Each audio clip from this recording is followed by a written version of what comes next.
జర్నలిస్టులు తిప్ప రాజు రమేష్ బాబు వైఎస్ఆర్సీపీ ఎంపీ కృష్ణమ్మ రాజు పైన విశ్లేషించారు. నమస్కారం రాజు గారు. చాలా మేధావులు అనుకుంటున్నారు,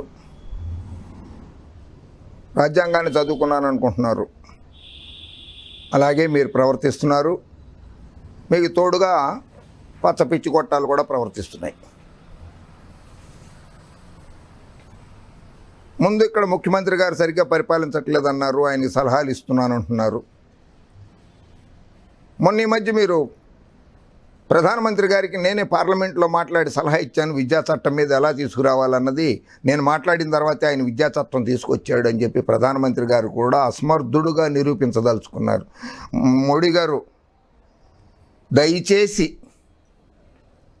మీరు మీ పదవికి రాజీనామా చేసి ఆ రాజుగారిట ఎవరో ఉవ్విళ్ళు ఊరిపోతున్నారు, ముఖ్యమంత్రి పదవి కోసమో ప్రధానమంత్రి పదవి కోసమో. ఆయనకు ఆ పదవి ఇచ్చేసేయండి సార్. ఎలా పరిపాలిస్తారో ఆయన మాట్లాడాలని సబ్జెక్టు లేదు. విద్య మీద మాట్లాడతారు, మద్యం మీద మాట్లాడతారు, ప్రజారోగ్యం మీద మాట్లాడతారు, దేవాలయాల మీద మాట్లాడతారు, మత ధర్మాల మీద మాట్లాడతారు. ఆయన మాట్లాడాలంటే ఫైనాన్స్ మీద, ఆర్థిక వ్యవస్థ మీద మాట్లాడతారు, ఇంగ్లీష్ మీడియం తెలుగు మీడియం మీద మాట్లాడతారు. ఆయన మాట్లాడని సబ్జెక్టు లేదు. కులాల మీద మాట్లాడతారు, మతాల మీద మాట్లాడతారు. ఆయన మా బహుముఖ ప్రజ్ఞాశాలిలాగా ఉన్నారు సార్ రాజుగారు, ఆయనకి ఇచ్చేయండి. ఆయన అమరావతి రాజధానిగా డిక్లేర్ చేయాలిట. ఆయన రాజీనామా చేయమని చెప్పి చాలామంది జగన్మోహన్ రెడ్డి గారి పార్టీ, వైఎస్ఆర్ కాంగ్రెస్ పార్టీ వాళ్ళు, యువజన శ్రామిక రైతు కాంగ్రెస్ పార్టీ వాళ్ళు అడుగుతున్నారట. ఆయన రాజీనామా చేస్తారట. గెలిస్తే అమరావతినే రాజధానిగా ఉంచేయాలట.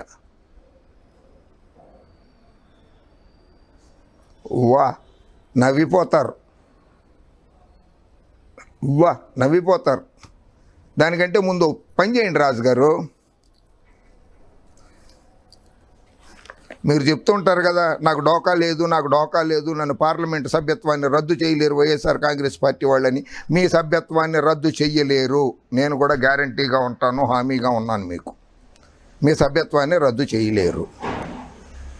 అలాగే అమరావతి రాజధాని కాదు.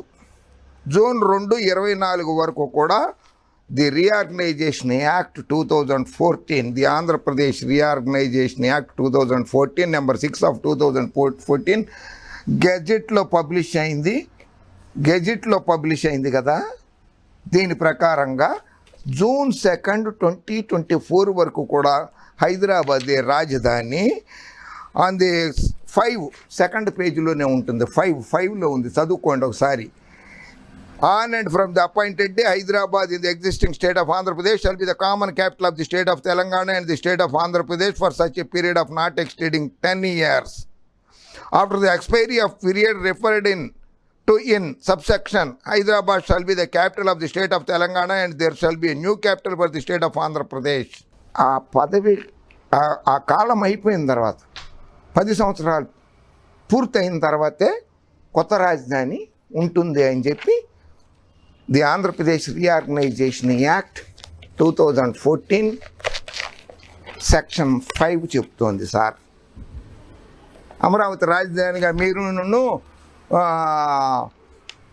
నిర్ణయం చేస్తే కాదు సార్ అది. అయినా రాజీనామా చేస్తానంటున్నారు. ఏ పార్టీ తరఫున ఎన్నికల్లో పోటీ చేస్తారు సార్? స్వతంత్రుడుగా పోటీ చేస్తారా చెప్పండి. వైఎస్ఆర్ కాంగ్రెస్ పార్టీ నుంచి అయితే పోటీ చేయరు కదా. జగన్మోహన్ రెడ్డి గారు టికెట్ ఇవ్వరు కదా మీకు. మీరు పార్టీ టికెట్ ఇచ్చి గెలిపించిన వ్యక్తినే రోజు దుర్భాషలాడుతున్నారు, రోజు దెప్పిబొడుస్తున్నారు, గౌరవంగా పిలుస్తూనే దెప్పిబొడుస్తున్నారు. కనుక మీ నిజస్వరూపం తెలిసిన వాళ్ళు కాంగ్రెస్ పార్టీయో, జనసేన పార్టీయో, భారతీయ జనతా పార్టీనో టికెట్ ఇవ్వవు కదా. మీ నిజ స్వరూపం తెలిసిపోయింది కదా. ఇక మీకు ఇస్తే తెలుగుదేశం పార్టీ ఇవ్వాలేమో. దానికోసమనే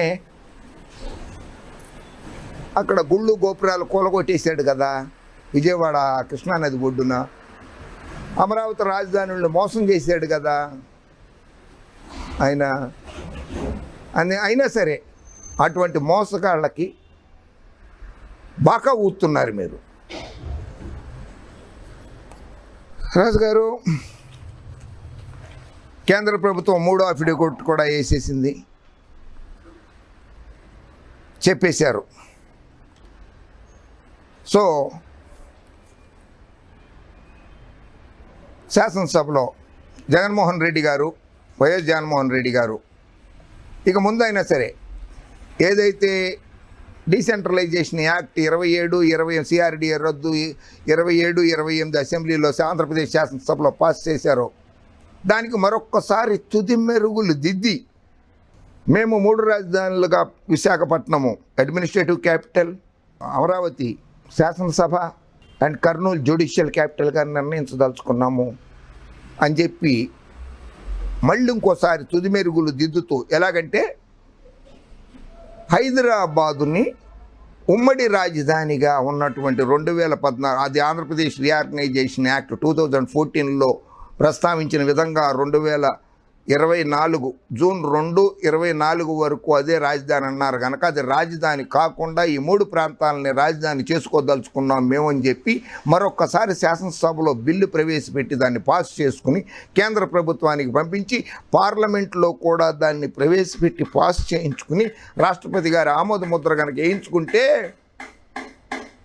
ఎవ్వరూ ఏమీ చెయ్యలేరు. 3 రాజధానులు ఖాయంగానే ఉంటాయి. జగన్మోహన్ రెడ్డి గారి కోరిక తీరుతుంది. సరే, అమరావతి గురించి మీరు రాజీనామా చేస్తానడం చాలా హాస్యాస్పదంగా ఉంది. అసలు రాజధాని ఎక్కడ ఉండాలి, దేశ రాజధాని గురించే లేదు. Kejriwal garu, is Delhi the national capital of India, constitution doesn't say no, argues Arvind Kejriwal in supreme court of India. Chief justice Deepak Mishra garu, justice AK Sikri గారు, జస్టిస్ ఏఎం ఖన్విల్కర్ గారు, జస్టిస్ డివై చంద్రచూడ్ గారు అండ్ జస్టిస్ అశోక్ భూషణ్ గారి బెంచ్ మీద ఉన్నది ఈ కేసు నడుస్తోంది. ఇంకా దేశ రాజధాని ఢిల్లీయే కాదని అరవింద్ కేజ్రీవాల్ గారు పిటిషన్ వేశారు. Government of NCT of Delhi versus union of India, ఇది case.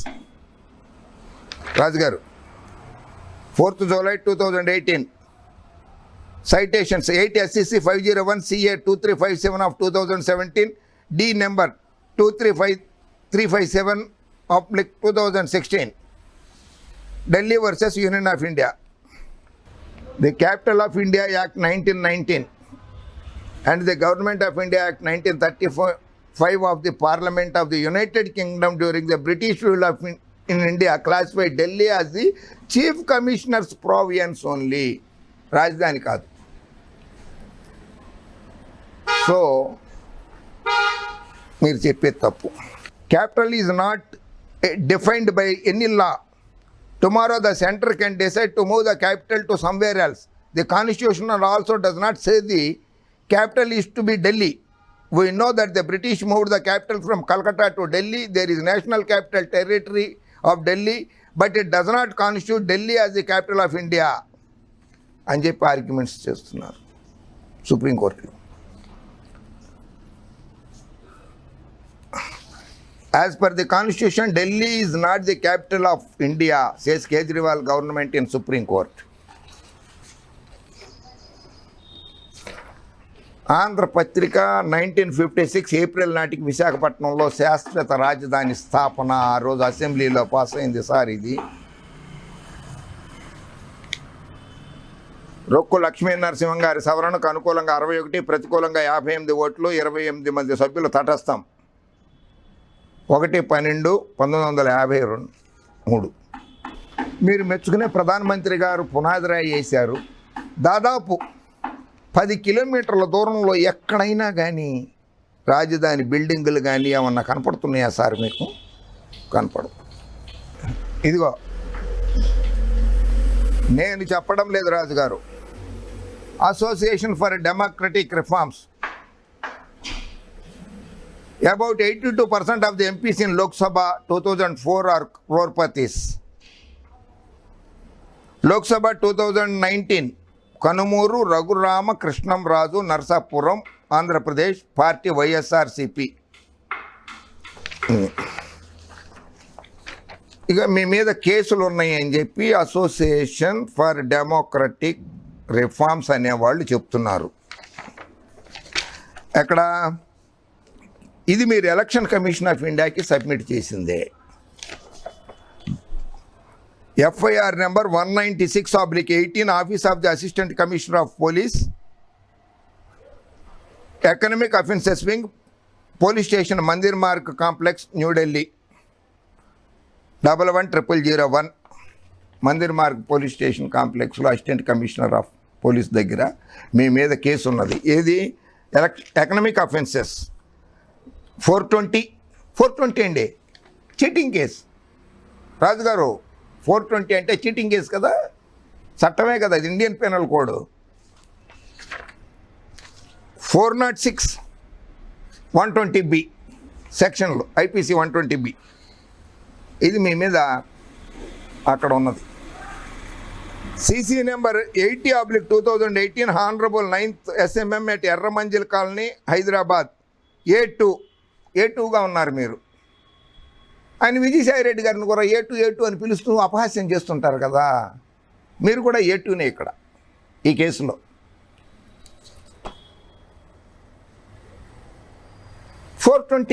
IPC 420 cheating, section 138, 142 and NI act. Cheque ఇచ్చారు, బౌన్స్ అయిపోయింది, వాళ్ళకి డబ్బులు అందలేదు, చెక్ బౌన్స్ కేసు అంటారు దాన్ని. నమ్మక ద్రోహం, మోసం, దగా చేయటం అంటారు. ఇవన్నీ పాంప్లెట్లలో వేసి నరసాపురం నియోజకవర్గం అంతా పంచిపెట్టి పోటీ పడండి ఎన్నికల్లో, నేను ఇట్లా ప్రజల్ని మోసం చేశాను, నా మీద ఇలా కేసులు ఉన్నాయి అని. అయినా ఎలక్షన్ కమిషన్ ఆఫ్ ఇండియా ఎన్నికల ప్రవర్తన నియమావళి సెక్షన్ 28 ప్రకారంగా, 42 ప్రకారంగా 3 సార్లు ప్రముఖ ఛానళ్లలో, 3 రోజులు ప్రముఖ దినపత్రికలో నా మీద ఏ కేసులు ఉన్నాయి అని చెప్పి ప్రచారం చేసుకునేటప్పుడు చెయ్యాలి. అది మీరు చేశారా? చేయలేదు. Violation of the code of conduct of election commission of India. ఎన్నికల ప్రవర్తన నియమావళిని మీరు ఉల్లంఘించినట్లు లెక్కే. Honourable 9th SMM at Erramanzil colony, Hyderabad, CC number 101/2018, ఇది కూడా 420 A3. ఈ కేసులో మీరు 420 సెక్షన్ 138, 142 ఆఫ్ NI యాక్ట్, ఇది కూడా మళ్ళీ చెక్ బౌన్స్ కేసు. 420 కాకుండా cases where convicted, serial number, case number, IPC sections applicable, అదేమీ లేదు. So no cases. సో ఈ కేసులు మీ మీద పెండింగ్లో ఉన్నాయి.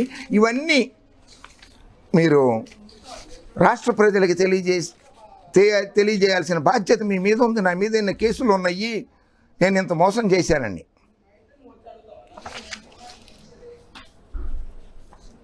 ఇది ఇండియా టుడేలో వచ్చింది మీ మీద, నేను చెప్పడంలా. CBI rights YSR Congress candidates residence officials in loan default case. K. Raghurama Krishnamraju, who returned to YSR Congress in March, is contesting in this Lok Sabha election from Narsapuram constituency in Andhra Pradesh. CBI వాళ్ళు మీ ఇంటిని ready చేస్తున్నప్పుడు photo ఇది. India today. The CBI today searched the residence and offices of YSR Congress party candidate from Narsapuram, K. Raghurama Krishnamraju, for alleged loan default of over ₹947 crore.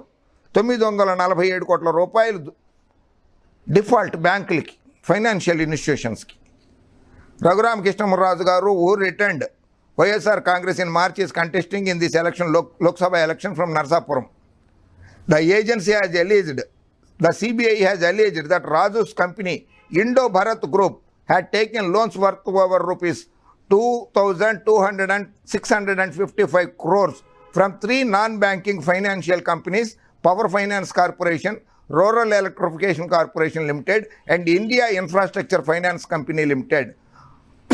3 కంపెనీలు, power finance corporation, rural electrification corporation limited, India infrastructure finance company limited నుంచి 2655 కోట్ల రూపాయలు అప్పుగా తీసుకున్నారు అని. It is alleged that the company defaulted in payments of 947 crore which turned into the non-performing asset. The CBI had recently registered an FIR on the basis of which it carried out searches at 4 offices and 2 residences of Razu on Tuesday, the official said. The agency has booked the company Indo-Bharat Power Limited, its directors Razu, Madhusudan Reddy and Indo-Bharat Power Infra Limited and Axis Bank, besides unidentified persons. The loans were cleared for 666 megawatt projects, coal-based thermal power project in Tuticorin, Tamil Nadu. The agency has taken note of complaint from NBFC lenders, which has alleged that officials of Axis Bank, in order to help Razu, its companies and their directors, colluded with them in diverting and siphoning of funds, thereby committing criminal breach of trust, allowed operations in the account as a normal current account and transferred the loan amount to different accounts of borrower. ఇట్లా బ్యాంకుల్నే బురిడి కొట్టించినారట. CBI వాళ్ళు చెప్తున్నారు, నేను చెప్పట్లా, CBI వాళ్ళు చెప్తున్నారు, India today వాళ్ళు రాశారు ఇది. The FIR lodged alleged that the accused have indulged in misrepresentation, cheating, forgery, criminal breach of trust and thereby causing huge wrongful financial losses to the lenders. Forgery కూడా ఉందిట.